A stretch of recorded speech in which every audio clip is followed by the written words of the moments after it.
Berikan hati yang mengasihi jiwa-jiwa.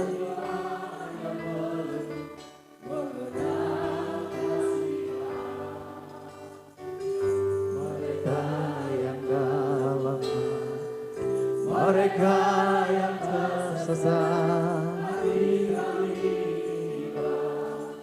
seperti hati-Mu Yesus. Tuhan, ini tugas kami.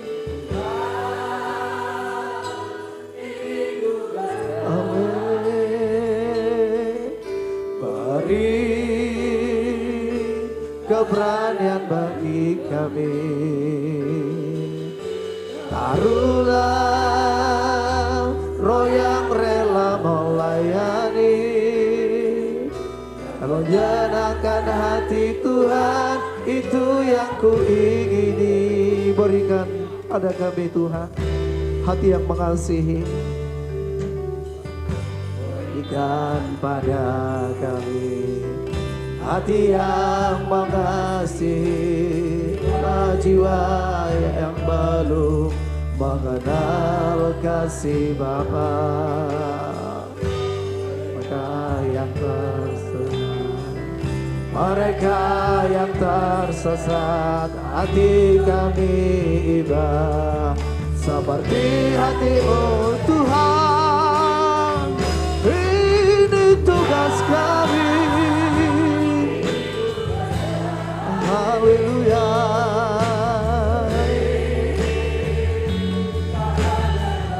Taruhlah roh yang rela melayani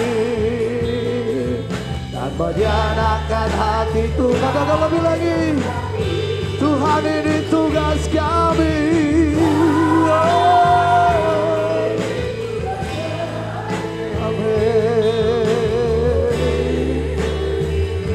Keberanian bagi kami, taruhlah roh yang rela melayani dan menyenangkan hati Tuhan, itu yang kuingini. Kembali dari awal pujian ini, sama-sama kita katakan, kita mohon kemurahan Tuhan hari ini. Kita rindu boleh dipersiapkan Tuhan untuk dipakai untuk hormat kemuliaan bagi nama-Nya. Tuhan, lengkapi kami hari ini. Tolong kami Roh Kudus. Taruh hati yang mengasihi jiwa-jiwa yang masih hidup dalam kegelapan ya Tuhan. Amin.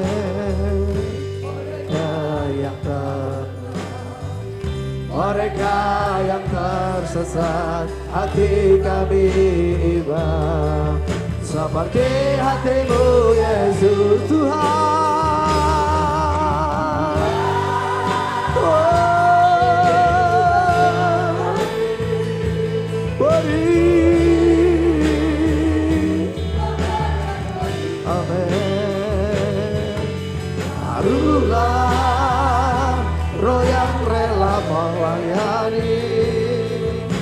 Menyenangkan hati Tuhan. Katakan lebih sungguh-sungguh, Tuhan, ini tugas kami.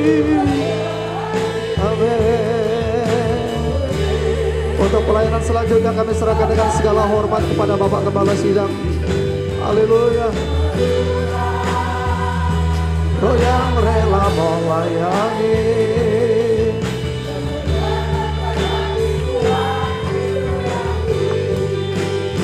Tuhan, ini tugas kami. Ini tugas kami. Nilai keberanian bagi kami. Taruhlah roh yang rela melayani dan menyenangkan hati Tuhan. Itu sekali lagi katakan, Tuhan, ini tugas kami.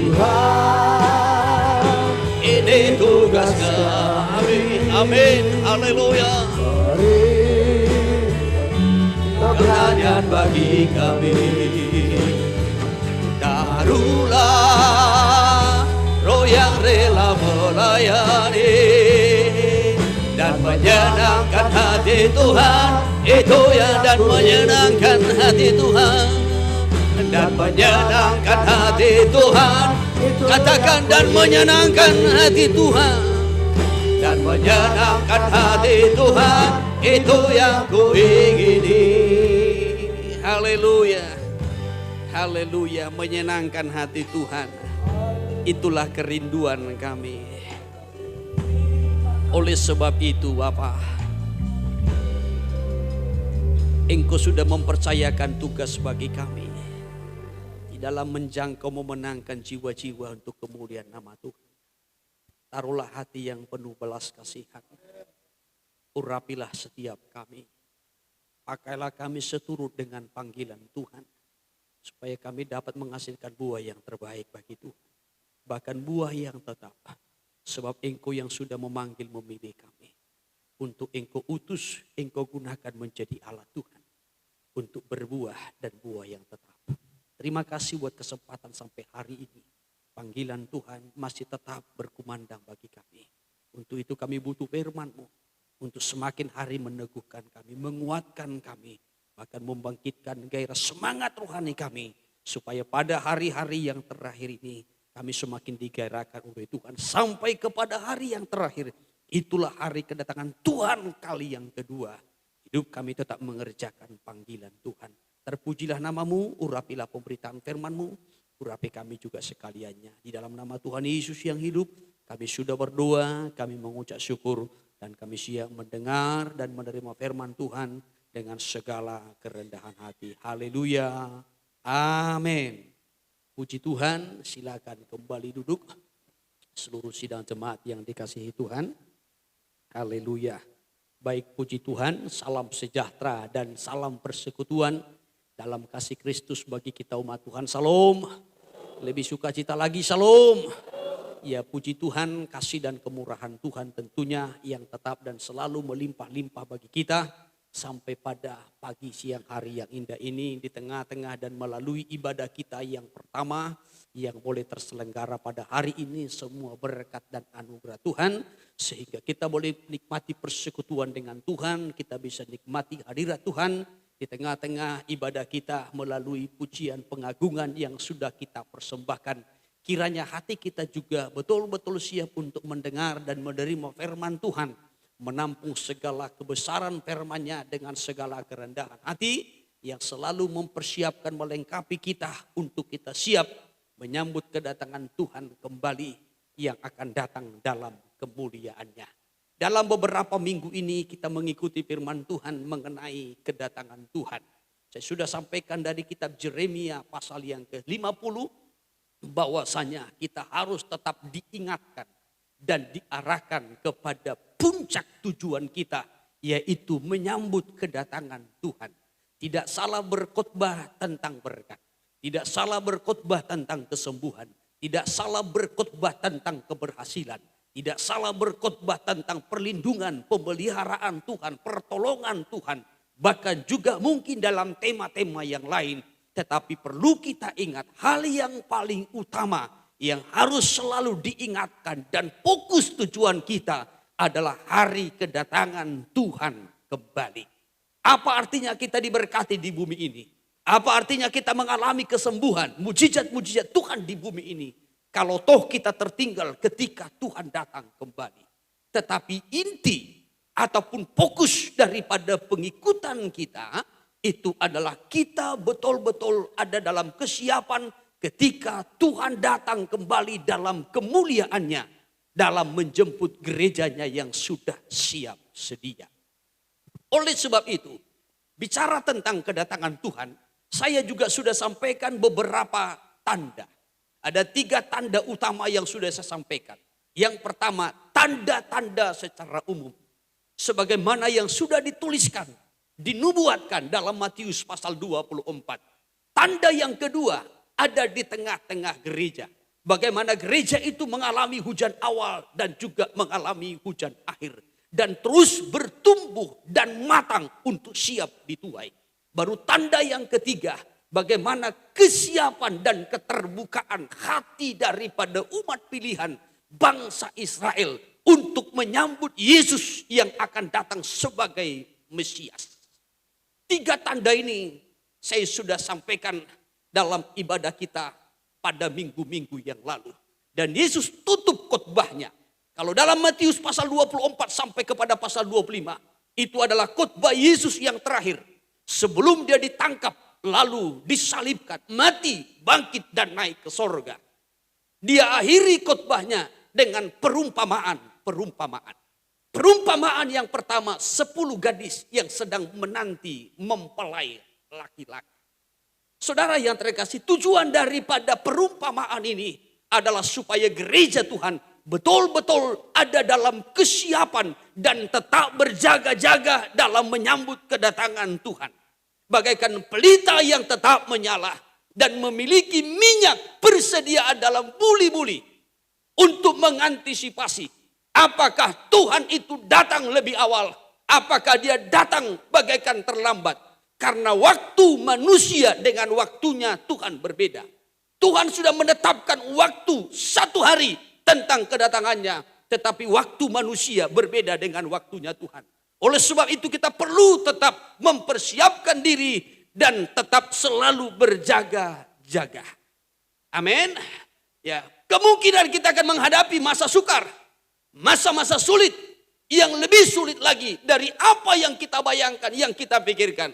Tetapi kalau kita memiliki pelita dan minyak persediaan, kekuatan, kemampuan untuk menghadapi segala sesuatunya, maka kita akan sampai kepada tujuan. Siap menyambut dia yang akan datang. Haleluya. Haleluya. Dan dia lanjutkan dengan perumpamaan yang kedua. Tentang hamba-hamba yang menerima talenta. Pemberian. Talenta-talenta itu diberikan. Bukan diberikan dengan gratis untuk dinikmati semaunya, tidak. Tetapi talenta itu diberikan bagaikan suatu kepercayaan. Untuk dikelola, untuk dikembangkan sebagai bentuk tanggung jawab. Supaya ketika Tuhan datang kembali, kita siap mempertanggungjawabkan segala sesuatu yang Tuhan beri. Talenta-talenta itu berbeda-beda. Ada yang 5, ada yang menerima 2, ada yang menerima 1. Saudara yang terkasih, walaupun pemberian itu berbeda-beda, tetapi tanggung jawab harus sama. Ya, dalam ibadah kedua di Kapling Mandiri pada minggu yang lalu, saya sampaikan juga perbedaan antara talenta dengan mina. Kalau mina sama-sama mendapat 1, tetapi upah itu diperoleh berbeda menurut kerajinan yang berbeda. Tetapi kalau talenta itu berbeda, tetapi upah yang diperoleh itu sama. Kalau dilakukan dengan kesetiaan yang sama. Saya tidak kembali ke belakang. Tetapi saya akan melanjutkan dari Injil Matius. Pasalnya yang ke-25 dari ayatnya yang ke-31 sampai kepada ayatnya yang ke-46. Kalau di situ perikopnya penghakiman terakhir. Di akhir khotbahnya Yesus menyampaikan tentang penghakiman. Ya, tentang penghakiman terakhir. Kedatangan Kristus dengan para malaikat-malaikatnya adalah untuk menyerukan penghakiman. Saya berikan temanya pemisahan kekal. Ya, pemisahan kekal. Dimana kalau kita memperhatikan dalam cerita ini, saudara, melukiskan tentang penghakiman yang terakhir. Di mana domba-domba dengan kambing-kambing akan dipisahkan. Yang adalah gambaran orang-orang benar dengan orang-orang yang jahat. Saya kutip beberapa ayat terlebih dahulu. Injil Matius pasal 25 dari ayat 31. Dari ayat 31 kita awali. Demikian firman Tuhan. Iya. Apabila anak manusia datang dalam kemuliaannya Iya, terus. dan semua malaikat bersama-sama dengan dia, Iya. maka ia akan bersemayam di atas tahta kemuliaannya. Iya, terus. Lalu semua bangsa akan dikumpulkan di hadapannya, Iya. dan ia akan memisahkan mereka seorang daripada seorang, Iya. sama seperti gembala memisahkan domba dari Ya, kambing. dipisahkanlah seorang demi seorang seperti gembala memisahkan domba dengan kambing. Ayat 33. Dan ia akan menempatkan domba-domba di sebelah kanannya. Domba di sebelah kanan terus. Dan kambing-kambing di sebelah kirinya. Dan kambing-kambing di sebelah kirinya. Nanti kita lanjutkan ayat 34 sampai kepada ayat 46. Tetapi hal yang pertama yang akan saya mau sampaikan bahwasanya ketika Tuhan datang kembali bersama-sama dengan para malaikat-malaikatnya akan menyerukan penghakiman yang terakhir. Ya, akan menyerukan penghakiman yang terakhir. Dikatakan di sini dalam ayat 31, apabila anak manusia datang dalam kemuliaannya dan semua malaikat bersama-sama dengan dia, maka ia akan bersemayam di atas tahta kemuliaannya. Jadi kedatangan Yesus kali yang kedua akan didampingi oleh para malaikat-malaikatnya. Dan malaikat, penghulu malaikat akan meniup sangkakala. Ya, untuk menyerukan bahwasanya tibalah waktunya penghakiman atas semua manusia. Maka manusia itu akan dipisahkan satu demi satu. Ini pemisahan ini sangat mengerikan, saudara. Saya selalu menyampaikan bahwasanya biasanya perpisahan itu ditandai dengan kesedihan, air mata, duka cita. Ketika kita berpisah dengan orang-orang yang kita cintai, seringkali ditandai dengan air mata kesedihan ataupun duka cita. Kalau di bumi ini kita berpisah, masih ada kemungkinan kita bertemu di surga. Tetapi kalau sudah pada pemisahan yang terakhir, ini sangat mengerikan. Ya, tidak akan ada pertemuan untuk selama-lamanya. Kalau satu domba, satu kambing. Ingat sekali lagi, hal yang pertama yang saya mau sampaikan bahwasanya, ketika Tuhan datang kembali di awan-awan bersama dengan para malaikat-malaikatnya, maka diserukanlah tentang penghakiman yang terakhir.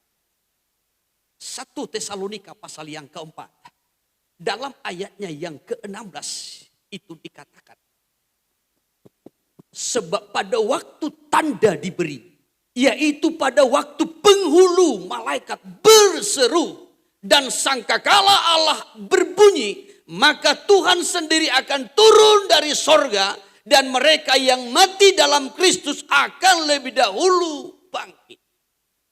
Hal yang saya mau kutip bahwasanya penghulu malaikat itu akan berseru dengan meniup sangkakala Allah untuk menyerukan penghakiman akan dimulai. Ya, perhatikan tadi dalam Matius pasal 25 ayat 31. Di situ perikopnya penghakiman terakhir. Jadi ketika Kristus datang dalam kemuliaannya bersama dengan para malaikat-malaikatnya, maka penghulu malaikat akan menyerukan, meniup sangkakala untuk menyerukan penghakiman. Maka Tuhan akan mengumpulkan, yang pertama-tama dia kumpulkan orang-orang pilihannya dari 4 penjuru bumi. Baik dari timur, barat, utara, dan selatan. Orang-orang pilihannya akan dikumpulkan. Siapa yang dikumpulkan? Orang-orang pilihan. Kalau kita bukan menjadi orang pilihan, kita tidak masuk dalam kelompok itu. Tetapi kalau kita menjadi orang-orang pilihan, kita ada ikut serta dalam kelompok itu. Matius pasal 24 dalam ayat 31 dikatakan, maka Tuhan akan mengumpulkan orang-orang pilihannya. Bukan hanya orang-orang yang terpanggil, tetapi orang-orang yang terpilih. Ayat 31-nya. Demikian. Ya. Dan ia akan menyuruh keluar malaikat-malaikatnya dengan meniup sangkakala yang dahsyat bunyinya. Iya, terus. Dan mereka akan mengumpulkan orang-orang pilihannya dari keempat penjuru bumi. Keempat penjuru bumi, dari terus. ujung langit yang satu ke ujung langit yang lain. Maka dikumpulkanlah orang-orang pilihannya. Bukan orang-orang yang terpanggil, tetapi orang-orang pilihannya. Sekarang yang menjadi pertanyaannya, sudahkah kita menjadi orang-orang pilihan Tuhan? Kalau hanya sekedar menjadi orang yang terpanggil, kita boleh gagal masuk dalam kelompok ini. Yang hadir pada hari ini belum tentu menjadi orang pilihan. Kita mungkin sudah dipanggil. Kalau Injil Matius mencatat banyak terpanggil, tetapi sedikit terpilih. Tahap yang pertama kita sudah dipanggil, tetapi tahap yang kedua kita harus menjadi orang pilihan. Kelompok yang ini bukan kelompok orang terpanggil, tetapi orang-orang yang dipilih. Kalau dikatakan dipilih, berarti orang-orang yang punya kualitas rohani. Orang-orang yang dipilih ini berarti bukan orang-orang yang sembarangan. Bukan menjadi Kristen yang sembarangan. Tetapi menjadi orang Kristen pilihan. Menjadi orang-orang Kristen yang punya kualitas rohani. Orang-orang pilihannya dia kumpulkan. Bagaikan domba-domba dia kumpulkan. Dia taruh di sebelah kanan. Tapi ingat, orang-orang jahat juga dia kumpulkan. Dalam Matius pasalnya yang ke-13 dimulai dari ayat 39 sampai kepada ayat 43. Digambarkan bagaikan ilalang. Ya, bagaikan ilalang. Ilalang itu adalah tumbuhan yang tidak berbuah. Dia bisa tumbuh terus tetapi tidak menghasilkan buah. Tidak memiliki buah. Bagaikan menjadi orang Kristen yang terus bertumbuh, tetapi tidak memiliki kualitas rohani. Tidak berbuah. Iya, ini juga akan dikumpulkan. Menjadi satu kelompok, satu bagian. Matius pasal 13 ayat 39. Demikian firman Tuhan. Ya.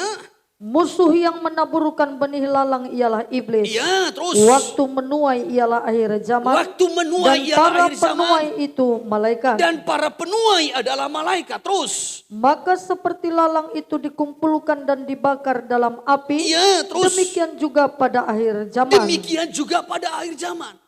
Lalang ini akan dikumpulkan lalu dicampakkan ke dalam perapian untuk dibakar. Terus 41. Anak manusia akan menyuruh malaikat-malaikatnya. Ya, Dan terus. mereka akan mengumpulkan segala sesuatu yang menyesatkan. Ya, terus. Dan semua orang yang melakukan kejahatan dari dalam kerajaannya. Akan dikumpulkan. Kalau tadi orang-orang pilihan itu dikumpulkan, maka orang-orang jahat, orang-orang yang menyesatkan, orang-orang yang tersesat juga dalam kerajaannya itu juga akan dikumpulkan. Sehingga terjadilah dua kelompok. Terjadilah pemisahan antara orang benar dengan orang jahat. Terjadilah pemisahan antara orang Kristen pilihan, antara orang Kristen yang memiliki kualitas rohani dengan yang tidak memiliki kualitas rohani. Yang bagaikan ilah. Dikumpulkan. Kembali saudara, ketika Yesus datang bersama dengan para malaikat-malaikatnya, maka penghulu malaikat akan menyerukan penghakiman terakhir. Maka dikumpulkanlah orang-orang pilihan dalam satu kelompok, dikumpulkanlah orang-orang jahat yang bagaikan ilalang itu juga dalam satu kelompok. Maka Kristus Yesus Tuhan dia akan duduk dan tampil sebagai hakim setiap orang per orang. Dia akan duduk dalam tata kemuliaannya untuk menghakimi tiap-tiap orang seturut dengan perbuatannya. Nabi Daniel sudah menubuatkan dalam Daniel pasalnya yang ke-7. Kalau kita melihat dimulai dari ayatnya yang ke-9 sampai kepada ayatnya yang ke-10. Bagaimana dalam penglihatan Nabi Daniel. Dia tampil dalam kemuliaannya duduk di atas taktanya. Yang akan menghakimi semua orang. Yang akan menghakimi semua bangsa. Yang akan menghakimi semua agama, semua kepercayaan. Karena bukan hanya orang Kristen yang mengakui Yesus itu. Imam Mahdi itu yang akan menjadi hakim atas dunia. Iya, saudara. Tetapi semua mengakui dia akan tampil sebagai hakim atas semua manusia. Ayatnya yang ke-9 kita perhatikan. Daniel 7 ayat 9. Iya. Sementara aku terus melihat Iya. tahta-tahta diletakkan, Terus. lalu duduklah yang lanjut usianya, Iya. pakaiannya putih seperti salju, Iya, terus. dan rambutnya bersih seperti bulu domba. Terus. Kursinya dari nyala api, Terus. dengan roda-rodanya dari api yang berkobar-kobar. Iya, ayat 10. Suatu sungai api timbul dan mengalir dari hadapannya. Sungai api mengalir dari hadapannya. Terus. 1000 kali beribu-ribu melayani dia. 1000 kali beribu-ribu melayani dia. Nggak tahu saudara ikut di situ sebagai pelayan. Mudah-mudahan. Amin. Haleluya. Iya. Jadi pelayannya itu bukan hanya 1-2 orang tidak. Tetapi pelayannya itu 1000 kali beribu-ribu melayani dia. Dan selaksa kali berlaksa-laksa berdiri di hadapannya. Terus. Lalu duduklah majelis pengadilan dan dibukalah kitab-kitab. Duduklah majelis pengadilan. Dan dibukalah kitab. Dibukalah kitab-kitab. Kalau dalam kitab Wahyu pasalnya yang ke-20. Dibukalah yang pertama nanti kitab kehidupan. Apakah nama kita tertulis di sana atau tidak? Kalau nama kita tidak tertulis, lempar ke dalam lautan api. Tapi kalau nama kita tertulis di sana, maka kita layak masuk dalam kemuliaannya. Setelah itu dibukalah juga kitab-kitab yang lain. Tentang segala perbuatan-perbuatan manusia. Dan manusia dihakimi menurut apa yang ada tertulis dalam kitab-kitab itu. Semua akan dihakimi. Apa yang dia buat. Apa dosa pelanggarannya. Manusia akan dihakimi seturut dengan perbuatannya. Dosa apa? Di mana? Dengan siapa? Kapan itu terjadi? Semua lengkap tertulis. Dan tidak seorang pun bisa akan berdalih. Memberikan alasan. Membela diri. Pada penghakiman yang terakhir. Dibukalah semua kitab. Dan setiap orang akan diadili seturut dengan perbuatannya. Kristus Tuhan bukan hanya mengadili semua orang. Tetapi sekaligus juga dia akan menjadi saksi. Sekali lagi, sekaligus dia akan menjadi saksi. Tentang pengakuan kita. Maka dikatakan dalam Injil Lukas pasal 12 dalam ayatnya yang ke-8 itu. Siapa yang malu mengakui dia, maka dia pun nanti akan malu mengakuinya di hadapan para malaikat-malaikat. Jadi sekaligus dia nanti akan menjadi saksinya. Apakah kita malu mengakui dia? Apakah kita malu melayani dia? Apakah kita tidak memberi waktu bagi dia? Nanti sekaligus dia menjadi saksi. Mungkin kita berkata, Tuhan selama di bumi aku tidak punya waktu untuk beribadah. Tuhan selama di bumi aku tidak punya waktu melayani. Tuhan nanti menjadi saksinya. Ya. Tuhan menjadi saksi. Dia akan bersaksi tentang waktu-waktu kita. Berapa lama waktu kita bekerja. Berapa lama waktu kita untuk hidup dalam dosa. Berapa lama waktu kita untuk Tuhan. Dia sekaligus menjadi saksinya. Dia bukan hanya hakim atas semua manusia. Tetapi sekaligus dia menjadi saksi terhadap semua manusia. Haleluya. Dikatakan aku berkata kepadamu. Setiap orang yang mengakui aku di depan manusia. Anak manusia juga akan mengakui dia di depan malaikat-malaikat Allah. Tetapi sebaliknya. Kalau kita tidak mengakui dia. Kalau kita tidak melayani dia. Kalau kita tidak memberi hati baginya. Maka dia juga akan sekaligus menjadi saksi bagi kita kelak. Ketika pada penghakiman itu. Saudara yang terkasih. Kristus sebagai hakim yang akan menghakimi semua manusia. Dia juga yang akan menjadi saksi bagi semua manusia. Sekaligus dia yang akan memberikan bagian bagi setiap manusia. Kesengsaraan bagi orang-orang yang hidup di dalam dosa. Saudara yang terkasih, kalau kita kembali kepada Injil Matius pasal yang ke-25 tadi dari ayat 31 sampai kepada ayatnya yang ke-46. Saya akan bagi dalam 3 bagian. Kalau kita memperhatikan kedatangan Kristus kembali bersama dengan para malaikat-malaikatnya. Tahap yang pertama yang akan Tuhan lakukan itu adalah mengadakan pemisahan dulu. Dia pisahkan dulu. Tadi kita sudah membaca dari ayat 31 sampai kepada ayatnya yang ke-33. Lalu semua bangsa akan dikumpulkan di hadapannya dan ia akan memisahkan mereka seorang daripada seorang. Seperti seorang gembala yang akan memisahkan domba dengan kambing. Dia taruh domba-domba di sebelah kanan. Dia taruh kambing-kambing di sebelah kiri. Jadi tahap yang pertama itu adalah tahap pemisahan. Dia akan pisahkan domba dengan kambing. Dia akan pisahkan gandum dengan ilalang.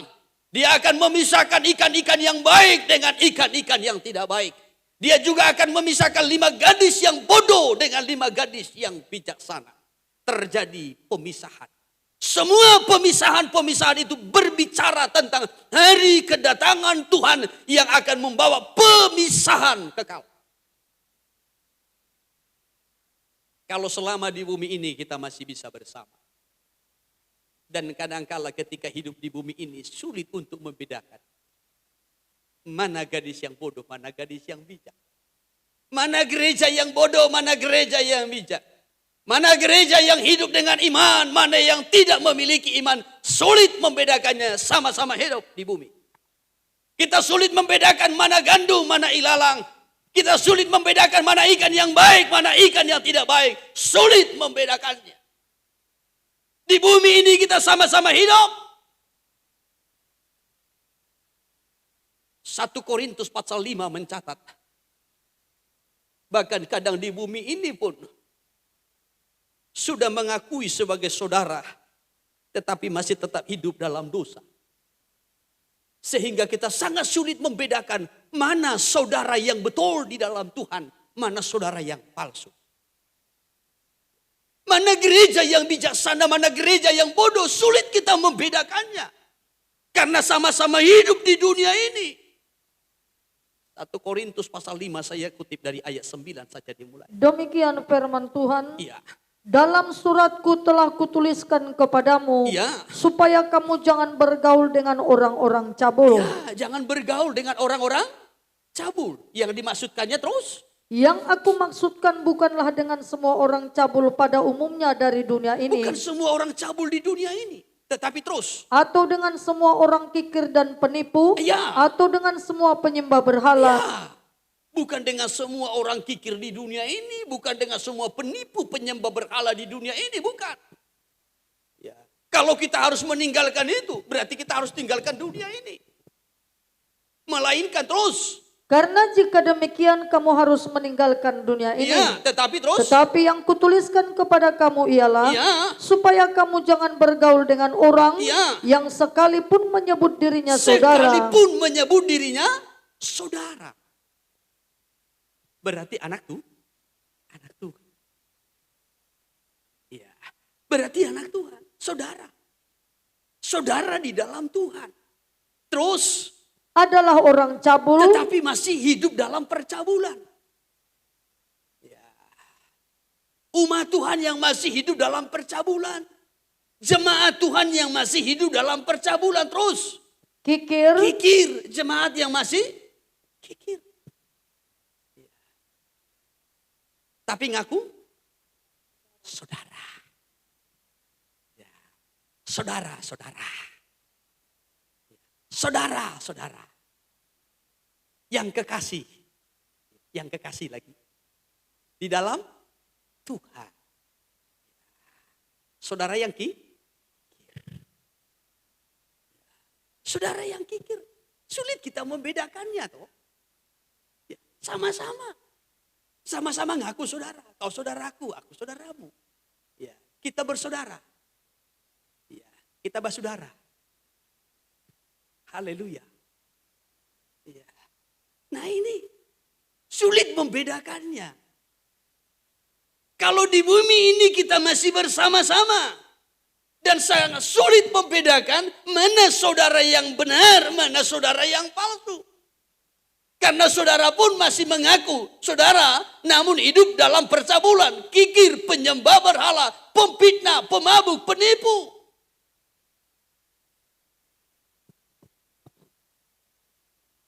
Kalau orang di luar Tuhan hidup dengan percabulan, boleh-boleh saja. Kikir, boleh-boleh saja. Hidup dalam penyembah berhala, boleh-boleh saja. Tetapi ini sudah hidup di dalam Tuhan. Mungkin sudah mengalami kelahiran baru. Secara ritual. Namun masih hidup dalam percabulan. Masih hidup dalam penyembahan berhala. Masih kikir, masih penipu. Dan masih terikat dengan banyak dosa-dosa, tabiat-tabiat dosa yang lain. Sehingga kita sulit untuk membedakan. Dan tidak bisa dipisah. Selama di bumi. Sekali lagi, selama di bumi tidak bisa dipisahkan. Perumpamaan dalam Matius pasalnya yang ke-13. Dalam ayat 39 ya. Coba kita perhatikan dulu.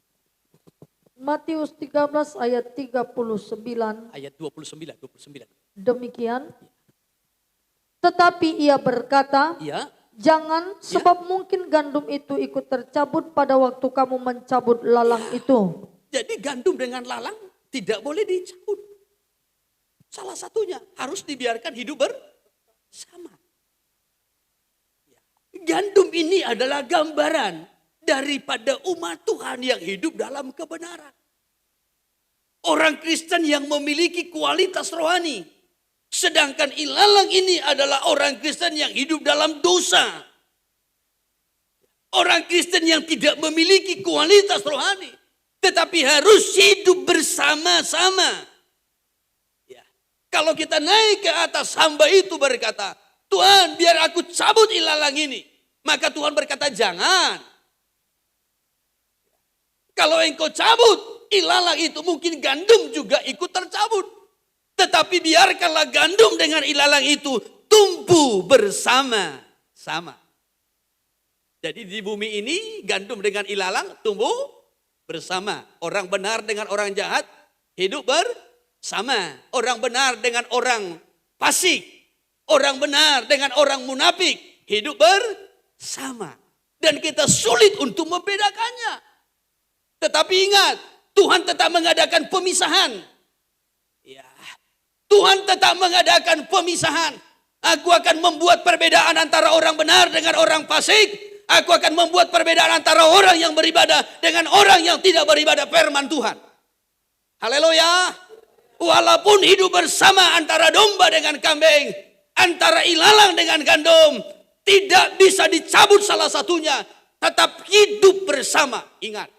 Tuhan tetap membuat perbedaannya. Dan kitab Timotius mencatat bahwasanya Tuhan mengenal siapa kepunyaannya. Iya.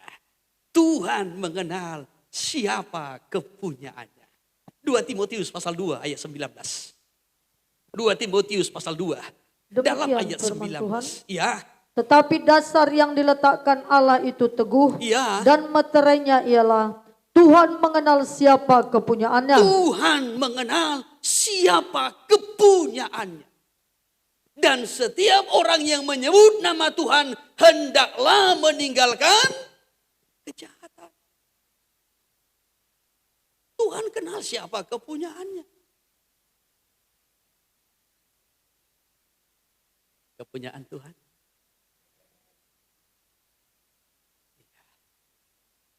Tuhan kenal siapa yang menjadi kepunyaan. Nah kembali saudara, kalau kita memperhatikan tadi, tahap yang pertama kedatangan Tuhan dengan para malaikat-malaikatnya adalah mengadakan pemisahan. Dan pemisahan di situ adalah pemisahan kekal.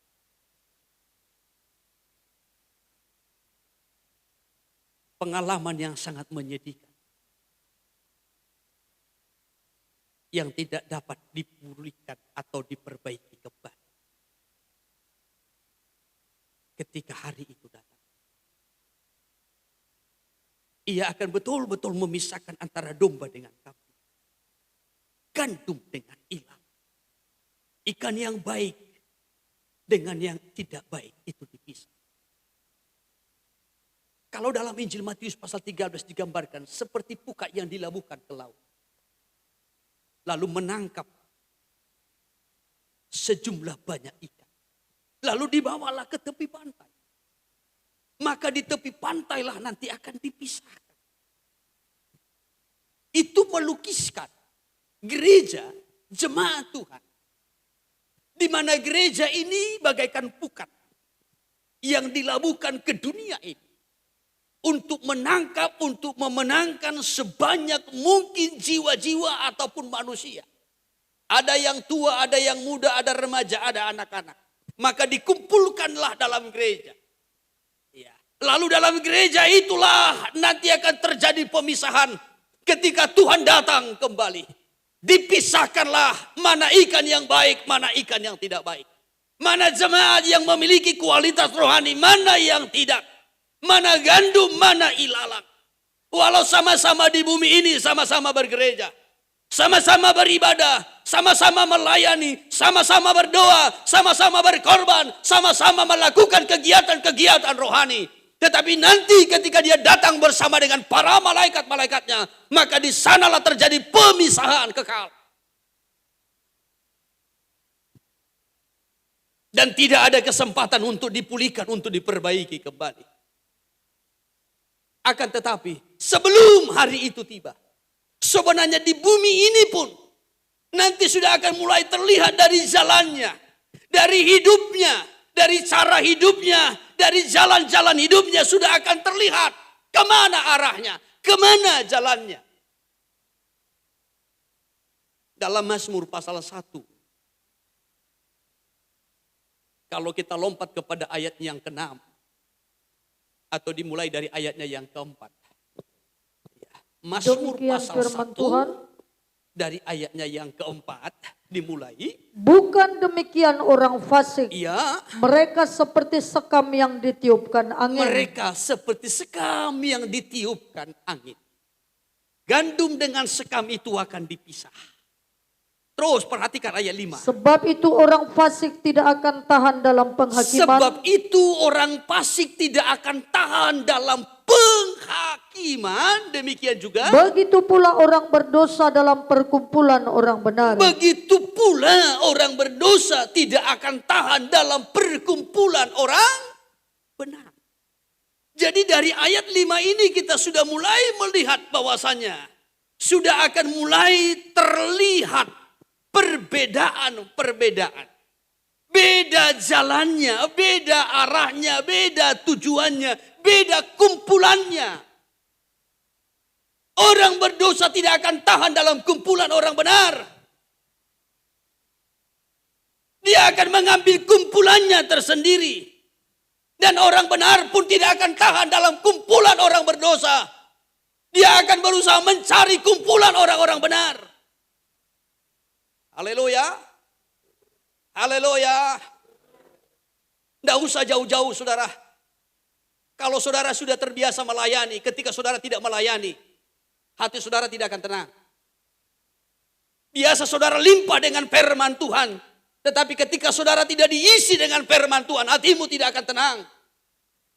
Tetapi kalau kita terikat dengan dosa, lalu kita dibawa kepada kebenaran, biasanya juga terjadi suatu pemberontakan. Sebab kita rindu untuk hidup dalam dosa. Orang yang biasa hidup dengan bebas, semaunya saja. Maka ketika hidupnya dituntun melalui penggembalaan, diarahkan kepada tujuan. Itu biasanya juga sangat sulit. Dia ingin mencari jalannya, jalan bebas. Dia ingin mengikuti jalannya. Jalan mengikuti kemauan sendiri. Oleh sebab itu dikatakan dalam ayatnya yang kelima ini, orang berdosa tidak akan tahan dalam kumpulan orang benar. Kalau saudara tidak ingin dibawa kepada kebenaran, saudara tidak akan pernah tahan dalam penggembalaan ini. Kalau saudara tidak ingin dibawa kepada kebenaran, saudara tidak akan pernah tahan mendengarkan firman dalam kebenaran. Saudara akan mencari mana yang bisa menyenangkan hati. Maka nanti mulai terlihat jalannya. Mulai terlihat pemisahan-pemisahan itu. Coba kita lanjutkan dulu ayat yang ke-6. Ayat 6. Sebab Tuhan mengenal jalan orang benar, Tuhan mengenal jalan orang benar, tetapi jalan orang fasik menuju kebinasaan. berarti ada dua jalan. Iya, ada dua jalan. Orang fasik, orang benar tidak akan bisa berjalan, tidak akan tahan berjalan di jalannya orang benar. Dia akan mencari jalan kefasikan, dia akan mencari jalan yang tersesat. Dia akan mencari jalan orang berdosa. Jadi sebelum Tuhan memisahkan pun, maka sudah mulai akan terlihat nanti pemisahan itu dari jalannya. Kalau dalam Wahyu pasal 22 dalam ayat 11 itu dikatakan, orang benar akan bertambah benar, orang fasik akan bertambah fasik, orang kudus akan bertambah kudus, orang jahat akan bertambah dalam kejahatannya. Dari jalannya sudah akan terlihat. Saudara tidak akan bisa di tengah-tengah. Kalau saudara cinta dosa, saudara akan semakin sempurna dalam dosa. Tapi kalau saudara cinta dengan kebenaran, saudara akan semakin bertumbuh dalam kebenaran. Sebelum pemisahan itu terjadi, jalannya, kumpulannya sudah mulai terlihat. Ini yang remaja-remaja ini bisa terlihat. Senangnya ngumpul dengan siapa? Senangnya ngumpul dengan orang yang rohani atau tidak? Orang-orang muda terlihat. Dari kesukaan ngumpul dengan orang benar atau ngumpul dengan orang-orang berdosa. Ibu-ibu akan terlihat. Senangnya ngumpul dengan orang-orang yang rohani atau ngumpul dengan orang-orang yang tidak rohani. Siapa teman saudara ngumpul pagi tadi? Haleluya. Haleluya. Ya. Orang berdosa tidak akan tahan dalam kumpulan orang benar. Jadi dari kumpulannya sudah akan terlihat. Dari jalannya sudah akan terlihat. Jalan mana yang dia ikuti? Jalan orang benarkah atau jalan orang berdosa? Jalan menuju kepada hidup atau menuju kepada kematian? Kumpulan dan jalan sudah terlihat. Yang kudus akan bertambah kudus. Yang cemar akan bertambah cemar. Hanya ada dua pilihan. Hanya ada dua pilihan. Oleh sebab itu jemaat yang dikasihi Tuhan, anak-anak kita pun nanti arahnya dua ini. Kalau saudara tidak mengarahkan anak-anak saudara untuk terus makin bertumbuh dalam Tuhan, dia nanti akan makin bertumbuh dalam dosa. Lihat anak-anak kita begitu cepat menangkap hal-hal yang negatif.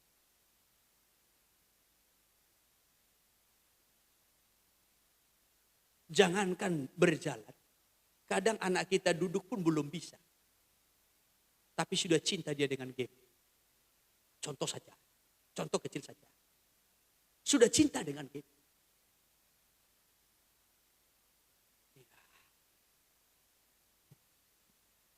Saudara yang terkasih, saudara tampilkan film rohani, film kartun rohani, tidak tertarik. Tapi kalau saudara tampilkan mungkin hal-hal yang lain dari dunia maya, itu langsung mudah terekam. Kira-kira anak kita kemana? Sorga? Ini contoh kecil saja. Contoh kecil saja. Saya khawatir masih bayi sudah seperti itu. Apalagi kalau sudah seperti ini remaja-remaja itu. Saya ngeri melihat nasibnya. Di bumi ini saja sudah terlihat loh. Dikatakan tadi dalam ayatnya yang ke-11. Barang siapa. Ini saja dulu. Yang berbuat jahat, biarlah ia terus berbuat jahat. berarti kejahatan itu meningkat. Orang yang cinta dengan kejahatan itu akan terus semakin bertumbuh dalam kejahatan. Selanjutnya, barang siapa yang cemar, biarlah ia terus cemar.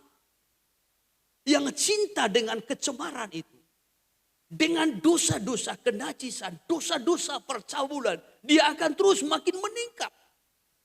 Dan betul-betul hidup dalam kecemaran. Tapi sebaliknya, dan barang siapa yang benar, biarlah ia terus berbuat kebenaran. Juga meningkat dalam kebenaran.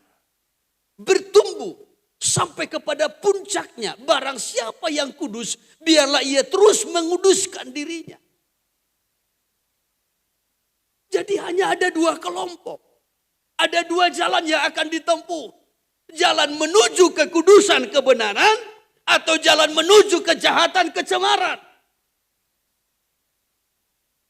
Menjadi gandum yang berbuah untuk siap nanti dituai atau terus bertumbuh menjadi ilalang untuk siap dikumpulkan dibakar.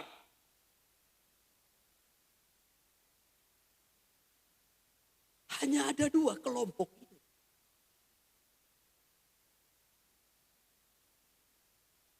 Oleh sebab itu kita dalam kelompok mana? Kelompok orang kuduskah atau orang benar? Atau di kelompok orang jahat, orang cemar?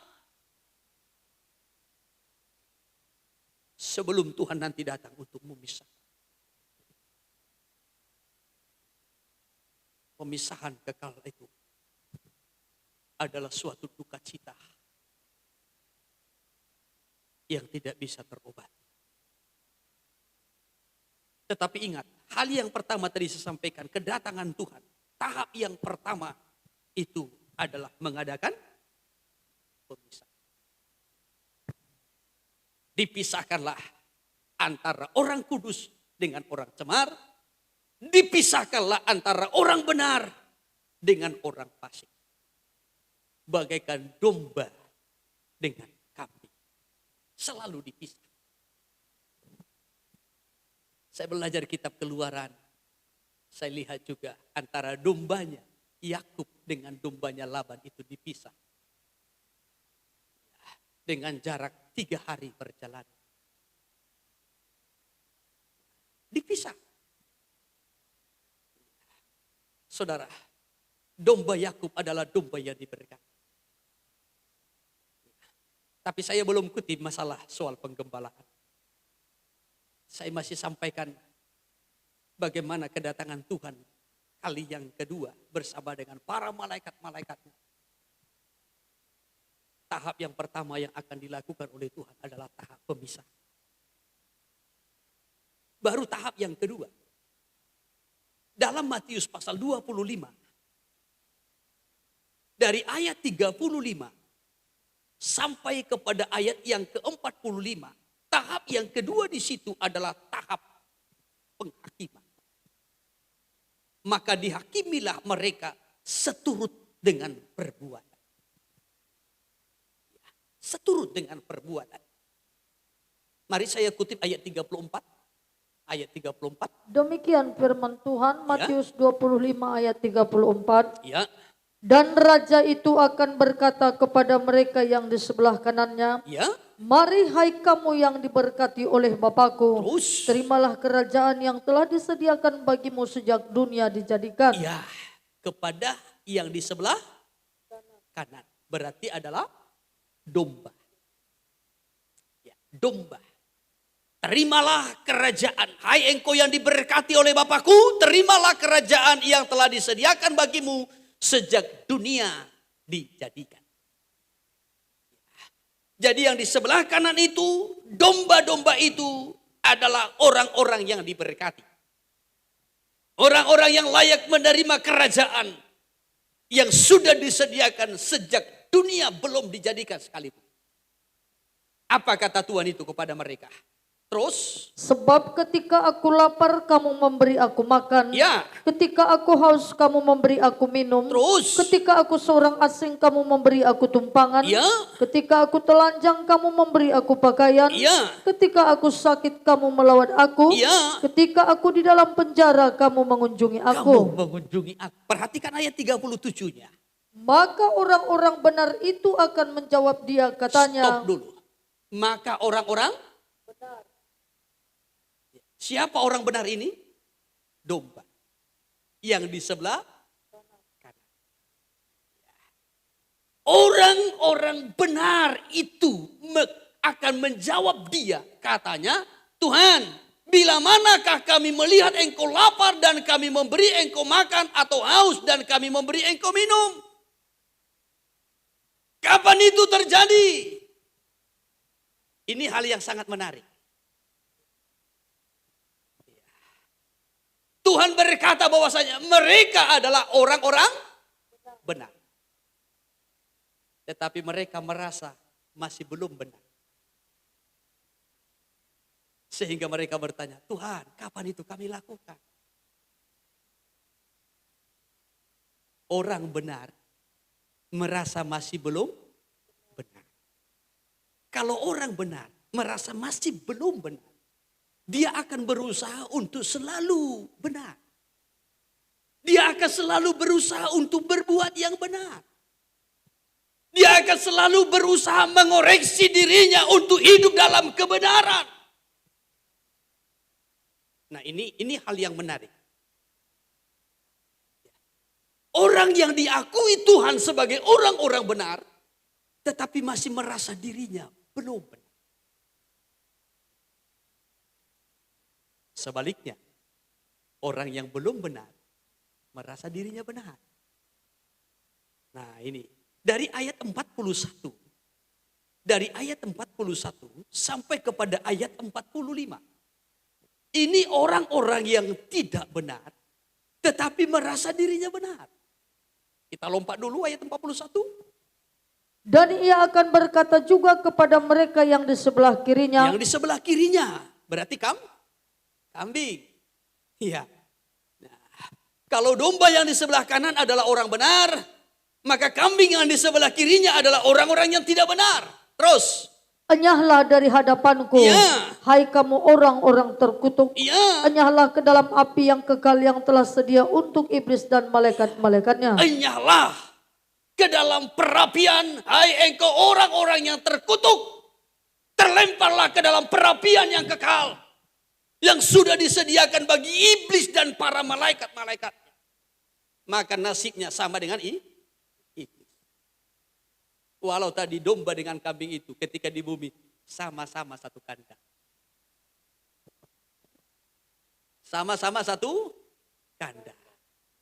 Sama-sama satu penggembalaan. Sama-sama makan rumput. Sama-sama mendengarkan suara gembala. Sama-sama domba dengan kambing itu sama-sama digembalakan. Sama-sama dituntun, sama-sama diberi makan, sama-sama diberi minum. Sama-sama dijaga, sama-sama dipelihara. Sama-sama dimasukkan ke dalam kandang. Tetapi ketika Yesus datang, ketika Tuhan datang bersama dengan para malaikat-malaikatnya, terjadilah pemisahan. Setelah pemisahan tahap yang kedua, penghakiman. Maka mereka akan dihakimi seorang demi seorang seturut dengan perbuatannya masing-masing. Kepada yang di sebelah kanan itulah domba-domba. Orang-orang yang benar dikatakan, engkau yang diberkati oleh Bapakku. Masuklah dalam kerajaan yang sudah disediakan bagimu. Turutlah dalam kesukaan Tuhanmu. Tetapi kepada kambing yang di sebelah kiri, orang-orang yang tidak benar, Tuhan berkata, enyahlah engkau yang terkutuk ke dalam perapian yang kekal. Nasibnya sejajar sama dengan iblis. Sebab ketika aku lapar, kamu tidak memberi aku makan. Ketika aku haus, kamu tidak memberi aku minum, katanya. Tapi bagaimana jawabannya? Lompat saja ayat 44.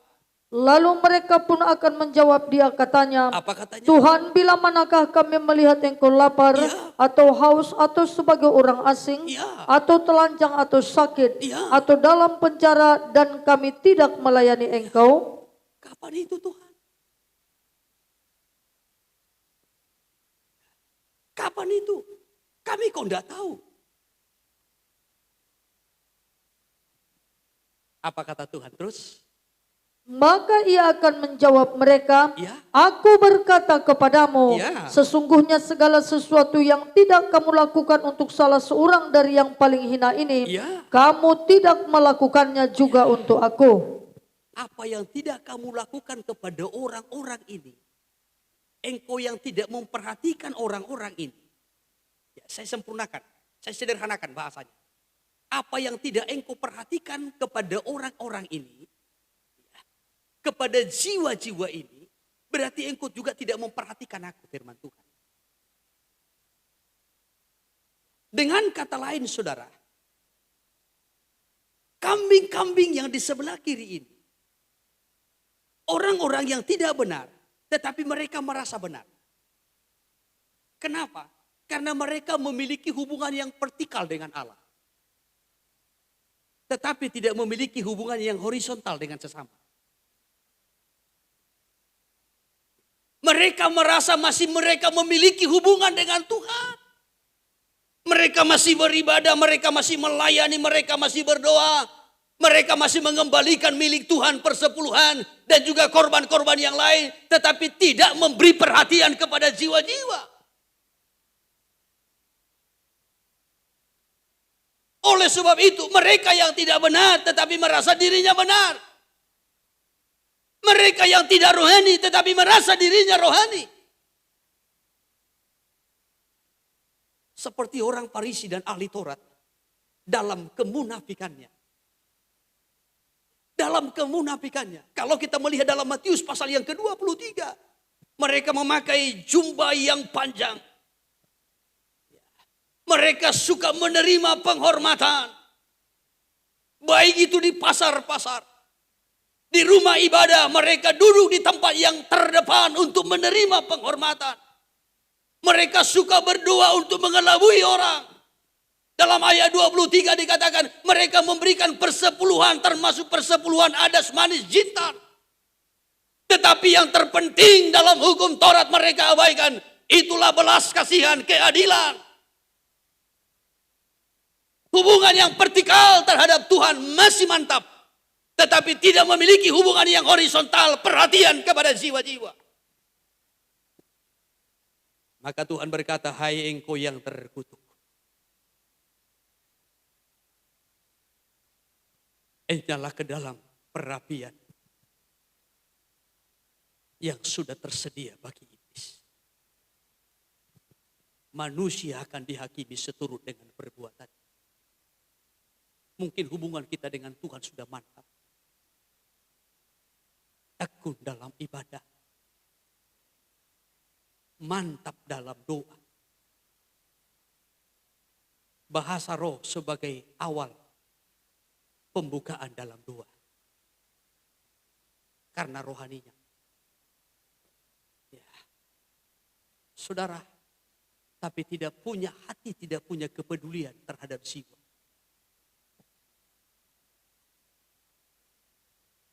Maka manusia akan dihakimi seturut dengan perbuatan. Tapi jangan salah menangkap. Mungkin siang ini saya tidak sempat sampaikan. Mungkin nanti dalam ibadah kedua. Bukan berarti dengan amal kasih kita baru selamat, tidak. Tetap iman terhadap anugerah Tuhan. Tetapi iman itu harus disertai dengan perbuatan iman. Itulah amal kasih. Ya, jangan salah menanggap, jangan salah mengerti tentang perikop ini tadi, Matius 25 ayat 31 sampai 46. Banyak orang salah menangkap bahwasanya berarti kita selamat oleh karena perbuatan baik, amal kasih kita.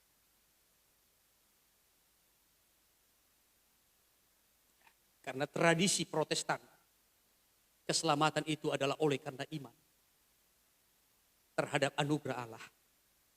Tapi iman itu harus disertai dengan perbuatan iman. Itulah amal kasih. Haleluya. Haleluya. Nah, jadi kita memperhatikan domba yang di sebelah kanan itu. Mereka adalah orang-orang benar yang diakui Tuhan. Tetapi masih merasa belum benar. Dan kalau kita merasa belum benar, kita akan berusaha menyelidik diri kita. Dan berusaha sedapat mungkin, semaksimal mungkin untuk hidup dalam kebenaran. Dan melakukan perbuatan-perbuatan yang benar. Tetapi sebaliknya, kambing-kambing yang di sebelah kiri ini, orang-orang yang tidak benar. Walaupun mereka merasa dirinya benar seperti orang Farisi dan ahli-ahli Taurat. Ya, karena mereka memiliki hubungan yang vertikal dengan Tuhan. Masih tekun dalam ibadah, masih setia dalam kewajiban-kewajiban kepada Tuhan. Masih terus mengadakan doa, hubungan, penyembahan kepada Tuhan. Masih melibatkan diri dalam pelayanan. Mungkin masih memiliki bahasa rohnya belum hilang. Tetapi kalau tidak memiliki hubungan yang vertikal dengan sesama, untuk menjangkau sesama, untuk kemuliaan nama Tuhan, maka setiap kita akan dihakimi seturut dengan perbuatan kita. Apa yang kita buat? Iman dengan perbuatan itu sejalan. Satu pujian kita yang sering kita angkat. Ketika Yesus datang kembali, adakah ia mendapati iman di bumi? Apa yang kau buat selama hidup? Apa yang kau buat? Mungkin iman kita mantap, doa mantap. Sebagaimana tadi disampaikan, hubungan vertikal kepada Tuhan itu sudah mantap. Tetapi bagaimana dengan hubungan horizontal? Kekristenan itu selalu dilambangkan dengan salib. Hubungan yang vertikal, hubungan kita dengan Tuhan. Yang horizontal dengan sesama. Kalau mantap dengan Tuhan, harus juga sejalan dengan sesama. Sebab dua hukum inilah hukum yang utama dan terutama. Dan itulah kesimpulan hukum Taurat. Memang kita tidak menerima hukum Taurat. Orang Yahudi yang menerima hukum Taurat. Tapi kita menerima hukum kasih karunia. Hukum kasih karunia juga disimpulkan dalam hukum utama itu. Kasih kepada Tuhan dan juga kasih kepada Justru kasih kita kepada Tuhan itu kita praktekkan, kita tunjukkan melalui kasih kita terhadap sesama.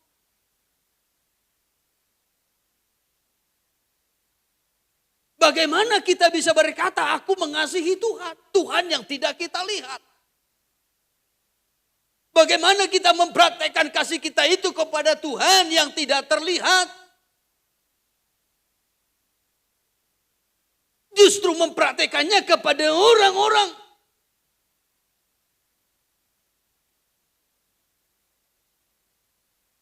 lewat ataupun melalui menjangkau mereka kepada Tuhan. Baik orang-orang yang lapar haus, beri makan, beri minum. Di dunia ini banyak orang yang haus. Banyak orang yang lapar secara rohani. Banyak orang yang bagaikan orang asing. Bagaikan terkurung dalam penjara. Yang harus kita perhatikan. Sehebat-hebatnya hubungan kita dengan Tuhan. Tapi kalau tanpa hubungan kita dengan sesama, memberi perhatian kepada sesama, semua itu bisa percuma. Saudara, hubungan kita dengan sesama itu nanti menentukan upah kita. Kepada domba yang di sebelah kanan itu tadi dikatakan dalam Matius pasal 25 ayat 34. Hai engkau yang diberkati oleh Bapa, terimalah kerajaan yang sudah disediakan bagi sejak dunia dijadikan. Jadi dia menerima bagiannya sesuai dengan perbuatannya. Apa perbuatannya? Memberi makan, memberi minum, melawat, menolong orang yang sakit, yang terkurung dalam penjara, orang asing, orang lapar, bahkan juga orang haus yang dia perhatikan. Kita akan menerima bagian kita seturut dengan perbuatan kita. Maka kalau tidak ada yang kita perbuat, apa yang akan kita terima? Apa yang akan kita terima? Kambing yang di sebelah kiri itu mantap hubungan dengan Tuhan. Tetapi tidak ada perbuatan kasihnya. Sehingga tidak menerima yang baik dari Tuhan. Justru dia akan dilemparkan ke dalam perapian yang kekal. Jadi kita akan menerima bagian kita seturut dengan perbuatan kita. Haleluya. Jangan sampai nanti ditimbang. Justru tidak ada yang kita buat selama hidup kita. Doa memang mantap. Tetapi perbuatan tidak ada. Khotbah hebat. Tapi perbuatan tidak ada. Pelayanan hebat. Di altar hebat. Tapi perbuatan kasih yang nyata ada. Sama dengan Belsajar pada zaman Daniel. Raja Belsajar yang mendapat peringatan dari Tuhan. Ada tulisan di dinding. Mene, mene, tekel, uparsi. Mene, kerajaan Tuanku ditimpa. Tekel, ternyata ringan. Ringan. Ya. Uparsi, sama dengan Peres.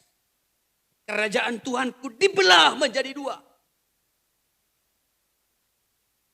Daniel pasal 5. Coba ayat 24 dimulai. Demikian firman Tuhan. Ya.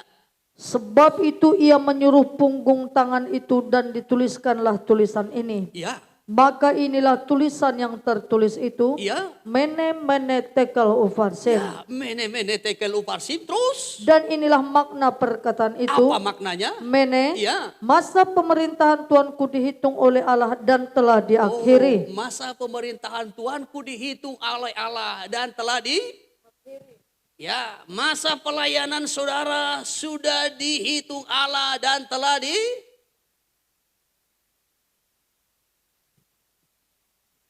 Pada waktu kapan itu ketika Tuhan datang?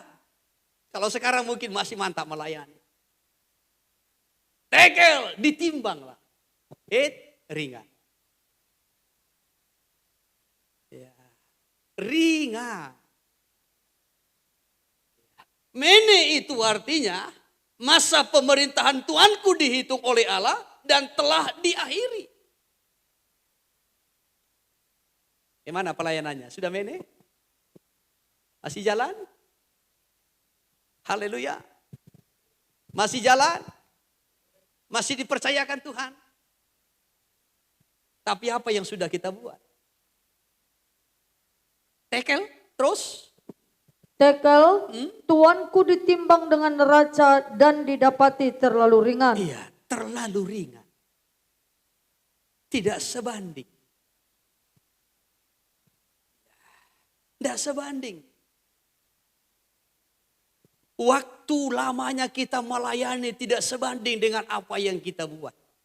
Berkat yang kita terima tidak sebanding dengan apa yang kita buat.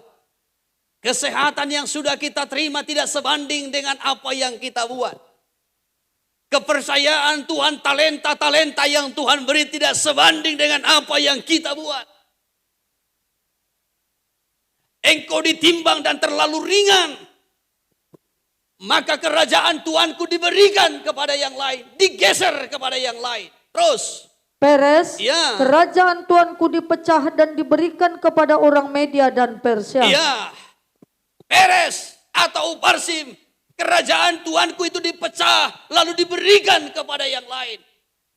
Jangan sampai pelayananmu Kepercayaan Tuhan yang seharusnya kepadamu dialihkan kepada yang lain. Talenta yang satu itu karena tidak diolah, tidak dikembangkan, diberikan kepada yang lain. Demikian juga mina itu. Mina yang satu itu yang disimpan dalam sapu tangan akhirnya diberikan kepada yang mengembangkan 10. Kenapa tidak memiliki perbuatan kasih? Memang hubungan yang horizontal, yang vertikal itu mantap. Tapi tidak ada yang horizontal. Doa mungkin mantap. Pujian penyembahan mungkin mantap. Pelayanan mungkin mantap. Tetapi kalau tidak ada perbuatan kasih yang nyata dalam menjangkau jiwa-jiwa, dalam pandangan Tuhan bagaikan semua itu percuma. Satu waktu pelayanan kita akan diakhiri. Apakah diakhiri ketika Tuhan datang? Apakah diakhiri dengan kematian? Tapi yang jelas suatu waktu pelayanan kita akan diakhiri. Tetapi ketika diakhiri kiranya kita didapati dalam timbangan yang berat. Haleluya. Jangan terlalu ringan. Jangan terlalu ringan. Sekian lama engkau melayani, bertahun-tahun engkau melayani. Banyak kepercayaan yang kupercayakan, banyak berkat yang kuberikan. Umur panjang yang kuberi, kesehatan yang kuberi. Tubuh yang sempurna yang kuberi firman Tuhan. Tetapi Tuhan timbang terlalu ringan. Kita dilimpahi dengan banyak firman. Limpah dengan pekerjaan Roh Kudus. Tetapi ditimbang ringan. Maka Tuhan alihkan kepada yang lain. Kita akan menerima apa yang menjadi bagian kita. Seturut dengan perbuatan kita. Saudara, kalau kita melihat di dalam kitab Roma pasalnya yang kedua. Roma pasal 2 itu. Kalau kita melihat dari ayat pertama sampai kepada ayatnya yang ke-16. Itu berbicara tentang penghakiman. Tentang penghakiman. Bagaimana orang-orang akan dihakimi. Orang-orang yang menganggap sepi kemurahan Tuhan. Kesempatan bertobat diberi. Kesempatan melayani diberi. Kesempatan berbuat kasih diberi. Tetapi tidak mempergunakan kesempatan-kesempatan itu. Tidak ada perbuatan-perbuatan. Hanya hidup untuk mementingkan diri sendiri. Hidup dengan egois. Maka sengsara penderitaan yang akan dia terima. Tetapi kemuliaan bagi orang yang mencari kemuliaan surgawi. Mencari hidup yang benar. Mencari kekudusan. Melayani dengan cinta akan Tuhan. Cinta jiwa-jiwa. Maka Tuhan mengaruniakan hidup yang kekal dan kemuliaan. Sekali lagi kita akan dihakimi seturut dengan perbuatan kita. Mungkin di bumi ini kita harus sengsara. Di bumi ini kita harus menderita. Oleh karena perbuatan-perbuatan kasih yang kita lakukan. Tetapi nanti kita akan menerima bagian kita. Sesuai dengan perbuatan kita. Haleluya. Dalam Injil Lukas pasalnya yang ke-16. Ada satu perumpamaan tentang Lazarus dan orang yang kaya. Orang yang kaya itu menikmati segala kebaikan-kebaikan Tuhan dalam hidupnya. Kekayaan yang Tuhan berikan. Dia nikmati. Hidup dengan egois. Hidup dalam dosa. Hidup semaunya. Hidup dengan berpoya-poya. Tetapi berbeda dengan Lazarus. Lazarus dengan penderitaannya. Iya sudah. Tetapi bagaimana ia melakukan perbuatan-perbuatan kasih. Maka akhirnya dia duduk di pangkuan Bapak Abraham. Duduk di pangkuan Bapak Abraham. Ketika duduk di pangkuan Bapak Abraham, oh dia melihat, oh makin panas hatinya. Makin sengsara rasanya ketika dia melihat Lazarus duduk di pangkuan Bapak Abraham. Apa tidak makin sengsara dia rasa? Orang kaya melihat si Lazarus duduk di pangkuan Bapak Abraham. Makin sengsara dia rasakan. Sehingga dia berkata kepada Bapak Abraham, suruhlah Lazarus meneteskan air dengan jarinya. Tapi apa kata Bapak Abraham? Abraham berkata, selama hidupmu, engkau sudah menikmati yang baik. Sementara Lazarus menikmati penderitaan. Kita lihat dulu. Lukas 16 ayat yang ke-24 dimulai. Ya, Lalu ia berseru katanya, ya, Bapa Abraham, kasihanilah aku, ya. suruhlah Lazarus supaya ia mencelupkan ujung jarinya ke dalam air Terus. dan menyejukkan lidahku, Iya. sebab aku sangat kesakitan dalam nyala api ini. Sangat kesakitan dalam nyala api. Sudah kesakitan dalam nyala api. Dia lihat pula si Lazarus duduk di pangkuan Abraham. Makin sakit. Iya. Ya, makin sakit. Apa ndak makin sakit? Dia melihat. Oh, itu si Lazarus dulu tetanggaku. Ya. Hidupnya puas pais. Tahu puas pais? Ya. Sengsara. Tetapi ketika dia melihat Lazarus duduk di pangkuan Bapak Abraham, makin sengsara hidupnya. Dalam perapian itu. Tapi apa katanya? Terus? Tetapi Abraham berkata, Ya. Anak, ingatlah Ya, anak. bahwa engkau telah menerima segala yang baik sewaktu hidupmu. Anak, ingatlah. Abraham berkata, Bapak Abraham berkata, anak. Ya. Berarti ini anak Abraham juga nih. Orang percaya. Orang percaya. Orang percaya yang masuk perapian loh.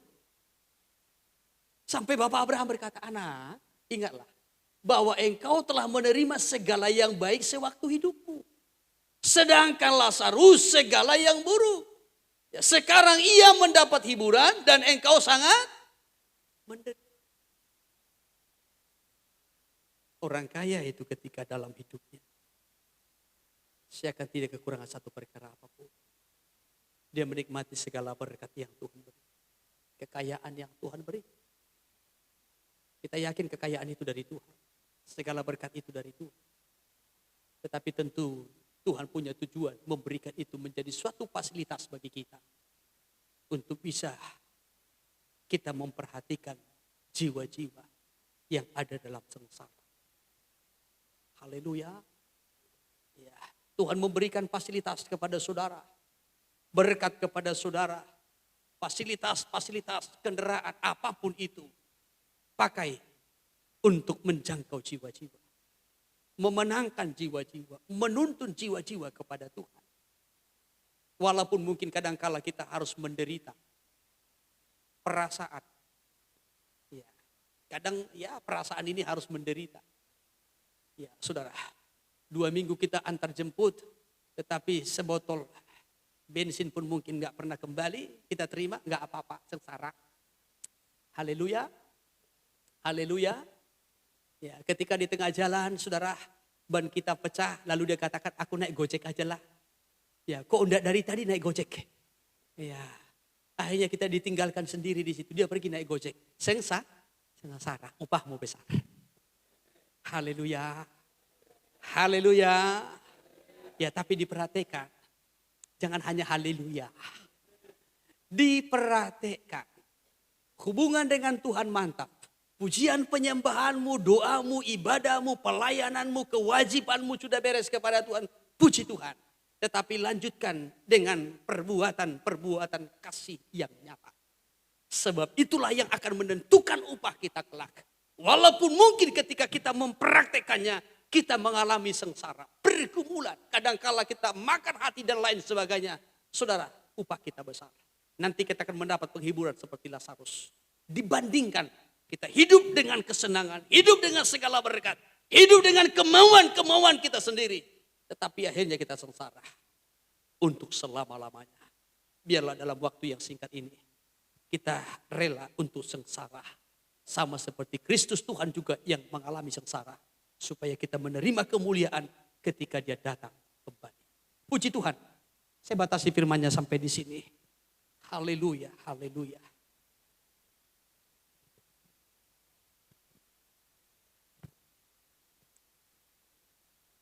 Haleluya. Terima kasih Tuhan.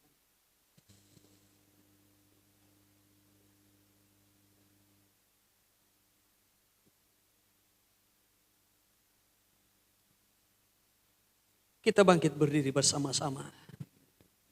Kita angkat pujian ini kembali berikan pada kami. Hati yang mengasihi jiwa-jiwa.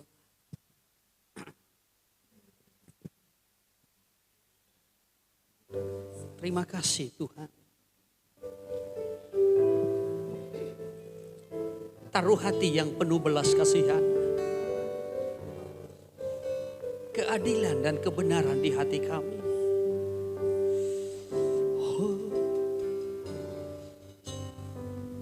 Berikan pada kami hati yang mengasihi, jiwa-jiwa yang belum mengenal kasih Bapa. Mereka yang dalam gelap, mereka yang tersesat, hati kami iba seperti hati-Mu Yesus. Tuhan, ini tugas kami, ini tugas kami. Beri keberanian bagi kami. Taruhlah roh yang rela melayani dan menyenangkan hati Tuhan, itu yang kuingini. Kembali pujian ini dari awal. Berikan pada kami ya Tuhan, hati yang mengasihi, hati yang mengasihi, jiwa-jiwa yang belum mengenal kasih Bapa. Mereka yang dalam gelap, mereka yang tersesat, hati kami iba seperti hati-Mu. Katakan, Tuhan, ini tugas kami. Ini tugas kami. Beri keberanian bagi kami. Taruhlah roh yang rela melayani dan menyenangkan hati Tuhan, itu yang katakan, Tuhan, ini tugas kami.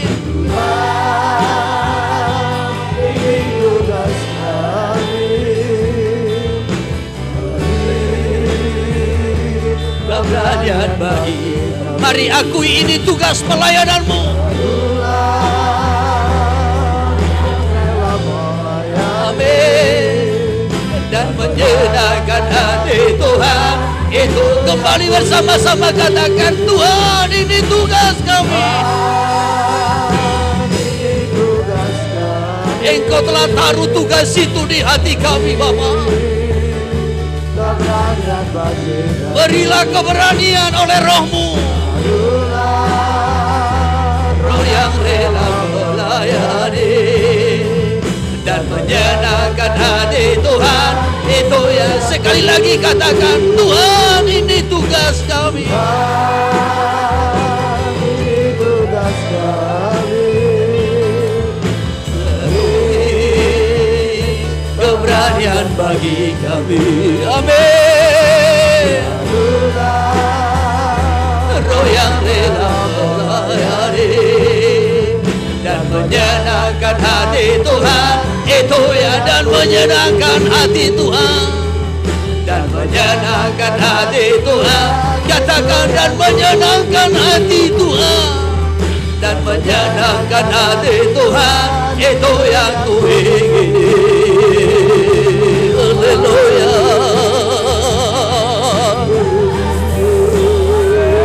Haleluya.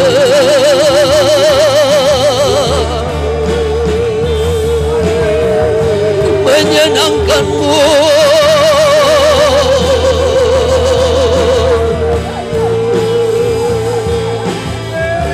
menyenangkan-Mu,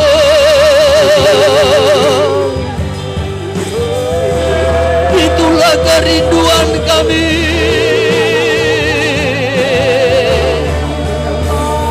Haleluya. Haleluya. Haleluya. Mengasihi-Mu, melayani-Mu,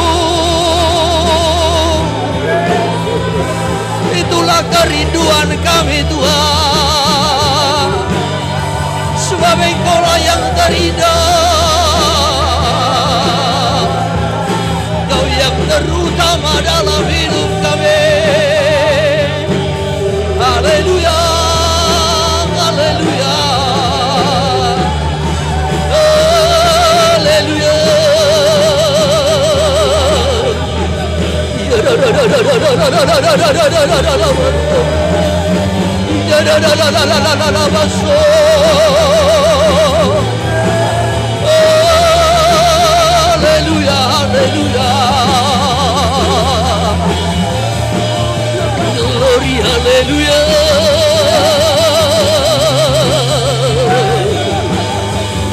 Kami menyembahmu, menyembahmu, menyembahmu, menyembahmu. Kami sembah Tuhan. Kami sembah namamu. Haleluya, haleluya.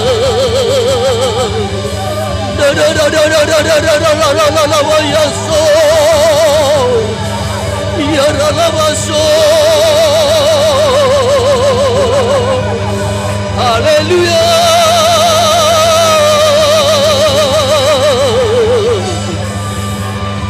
Kami sembah Tuhan. Kami sembah, kami sembah. Kami menyembahmu.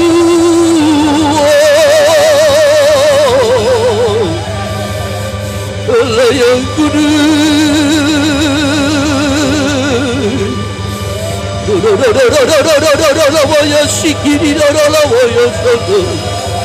Jesus, hallelujah, hallelujah.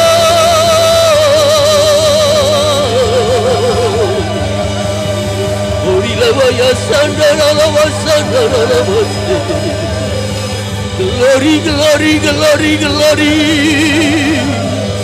Glory, glory, glory. Kami sembah Engkau,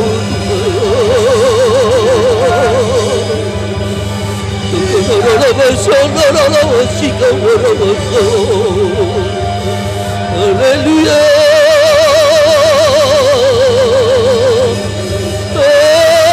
Haleluya, haleluya.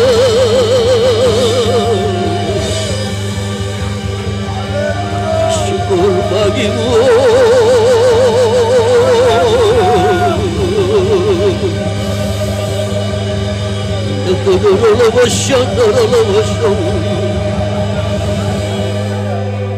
Terima kasih.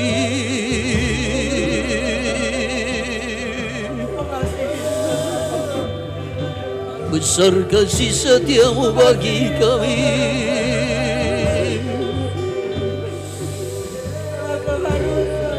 Haleluya, haleluya.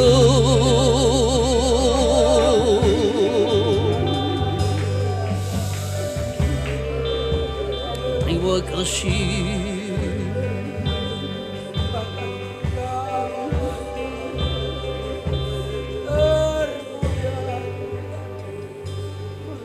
Tuhan, ini tugas kami, beri keberanian bagi kami. Taruhlah roh yang rela melayani dan menyenangkan hati Tuhan, itu yang ku ingin. Tuhan, ini tugas kami. Tuhan, ini tugas kami, beri keberanian bagi kami. Roh yang rela melayani Dan menyenangkan hati Tuhan, itu sekali lagi katakan, Tuhan, ini tugas kami. Ini tugas kami, Beri keberanian bagi kami. Taruhlah roh yang rela melayani dan menyenangkan hati Tuhan, dan menyenangkan hati Tuhan. dan menyenangkan hati Tuhan. Katakan dan menyenangkan hati Tuhan. Dan menyenangkan hati Tuhan, itu yang ku ingini. Benar Tuhan, menyenangkan hati Tuhan, menyenangkan hatimu, itulah kerinduan kami. Yaitu melalui menunaikan tugas pelayanan yang Tuhan percayakan. Dalam menjangkau banyak jiwa-jiwa yang ada dalam sengsara, terkurung dalam penjara, bahkan juga sakit secara rohani maupun jasmani. Lapar haus akan firman Tuhan, lapar haus akan kebenaran firman-Mu. Engkau ajar kami melalui firman-Mu, supaya kami memberi perhatian, supaya kami punya kepedulian, supaya kami mengamalkan kasih yang nyata sebagai tanda kami memiliki iman, berharap dan mengasihi Tuhan. Terima kasih Bapa. Firman-Mu yang sudah kami dengar, kami terima dengan iman. Materaikanlah di setiap hati kami. Bentuk jadikan kami menjadi domba-domba-Mu. Domba-domba yang punya kepedulian. Sekalipun sudah benar dalam pandangan Tuhan, namun masih merasa belum benar. Sehingga selalu rindu melakukan perbuatan-perbuatan yang lebih baik. Selalu rindu melakukan sesuatu yang terbaik bagi Tuhan. Supaya kami mendapat bagian apa yang Tuhan tentukan pada hari kedatangan-Mu kembali. Sekali lagi terima kasih buat firman-Mu. Terima kasih buat Roh-Mu yang kudus. Berkati semua jemaat-Mu. Beri pengertian melalui kuasa Roh-Mu ya Tuhan. Supaya semua kami menjadi pelaku-pelaku firman Tuhan. Dalam nama Tuhan Yesus. Kami bersyukur atas firman. Sebentar sebelum kami akhiri ibadah kami. Kembali kami akan memberikan yang terbaik bagi Tuhan. Lewat segala korban-korban persembahan yang kami bawa. Kuduskan semuanya. Dan kiranya tangan kasih Tuhan memberkati kami dalam kelimpahan. Demi Yesus yang hidup. Kami akan berikan yang terbaik bagi. Haleluya. Amin. Puji Tuhan, silakan kembali duduk saudara. Mari sejenak sebelum kita mengakhiri ibadah kita, kembali kita akan berikan yang terbaik kepada Tuhan melalui korban-korban persembahan kita, baik korban khusus kita, yang terbaik bagi Tuhan. Sebagai pengumuman untuk seluruh jadwal ibadah pelayanan kita sepanjang minggu ini, juga seluruh berlangsung seperti biasa. Baik pada hari Senin, ada pertemuan dan juga sekaligus latihan kita untuk persiapan pelayanan sepanjang minggu ke depan. Serta hari Selasa ada ibadah home sale di semua tempat yang sudah ditentukan. Saudara jemaat Tuhan yang belum tergabung dengan home sale, silakan tergabung dengan home sale yang terdekat dengan rumah saudara. Dan hari Rabu ada ibadah doa, baik di tempat ini maupun juga di gereja kita di Kapling Mandiri. Serta hari Kamis kelas PII masih melanjutkan untuk menyelesaikan dari buku yang kedua. Serta hari Jumat ada ibadah pendalaman Alkitab di tempat ini. Dan hari Sabtu ibadah pemuda remaja. Dukung dalam doa semua program-program pelayanan kita. Saudara, bahkan juga ibadah-ibadah kita supaya tetap Tuhan tolong, Tuhan bila. Ya, secara khusus, program khusus untuk jemaat Tuhan di Pasir Indah adalah untuk infokus kita. Saudara, kita doakan dan juga bisa kita selesaikan dalam waktu dekat ini. Puji Tuhan. Saya rasa itu saja yang menjadi pengumuman baik kita. Mari kita akan berikan yang terbaik sebelum kita mengakhiri ibadah kita. Haleluya.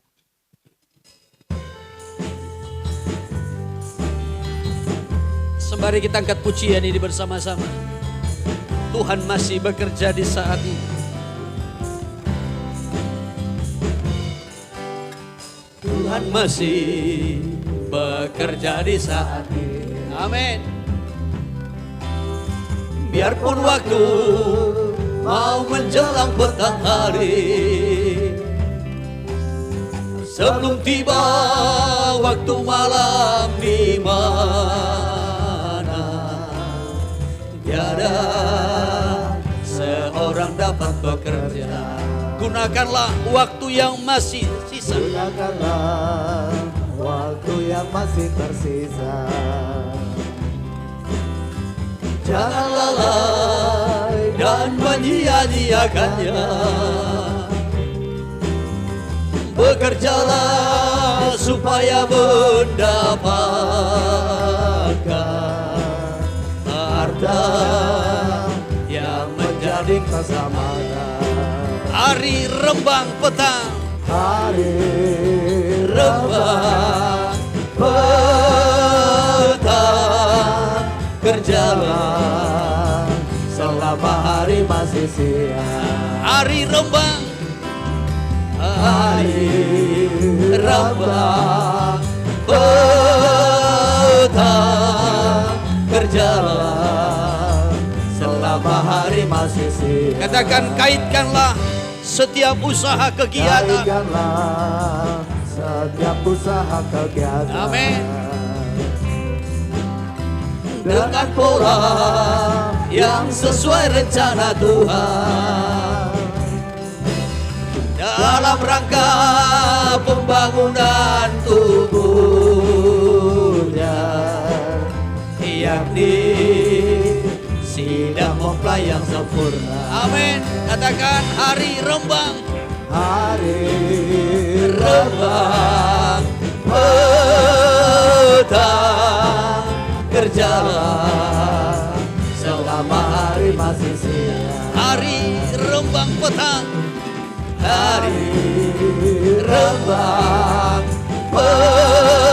petang, kerjalah. Sekali lagi katakan, hari rembang petang,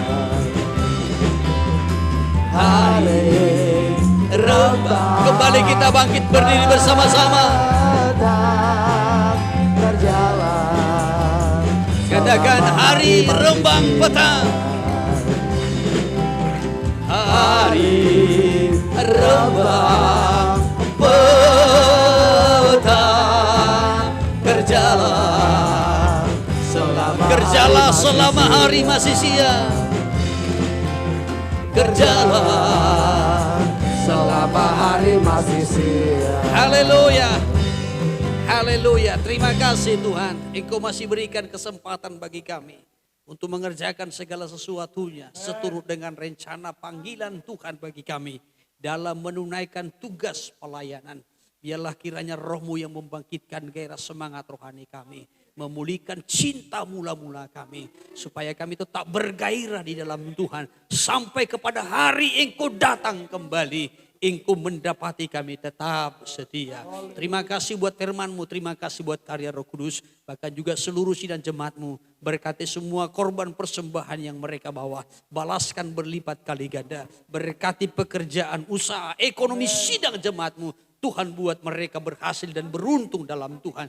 Dan di atas segala sesuatunya itu, segala pujian, hormat, syukur dan kemuliaan kami kembalikan kepada Tuhan. Dan kami siap menerima berkat surgawi.